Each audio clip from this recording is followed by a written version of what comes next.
20 days ಚಾಲೆಂಜ್ನ 3ನೇ ದಿನ ಶನಿವಾರ ಮಗನಿಗೆ ರಜೆ ಇರೋದ್ರಿಂದ ಎದ್ದಿದ್ದು ಸ್ವಲ್ಪ ಲೇಟ್. ದೋಸೆ ಅಲ್ವಾ, ಚಟ್ನಿ ಪ್ರಿಪೇರ್ ಮಾಡಿದ್ರೆ ತಿಂಡಿ ರೆಡಿ ಆಗುತ್ತೆ ಅಂತ. ದೋಸೆ ಬ್ಯಾಟರ್ ನೋಡಿ ಎಷ್ಟು ಚೆನ್ನಾಗಿ ಬಂದಿದೆ.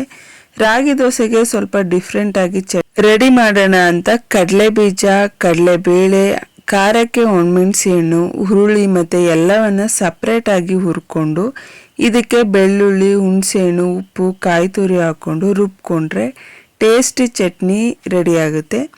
ಇವತ್ತೆಲ್ಲ ಟೈಲರಿಂಗ್ ಕೆಲಸನೇ ಆಯಿತು. ಸಣ್ಣ ಪುಟ್ಟ ಹೊಲಿಯೋದು ಅಂತ ದಿನ ಪೂರ್ತಿ ಅದನ್ನೇ ಮಾಡಿದೆ. ಸಂಜೆ ಮನೆಯೆಲ್ಲ ಕ್ಲೀನ್ ಮಾಡಿ ನಮ್ಮ ಹಳೆಯ ರೆಸಿಪಿಯಾದ ಪುರಿ ಉಪ್ಪಿಟ್ಟನ್ನು ಪ್ರಿಪೇರ್ ಮಾಡಿದೆ. ಇದು ಅಜ್ಜಿ ರೆಸಿಪಿ, ನಮ್ಮ ಈವ್ನಿಂಗ್ ಸ್ನ್ಯಾಕ್ಸ್ ಆಗಿತ್ತು.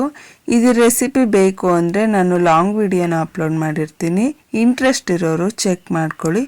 Thanks for watching.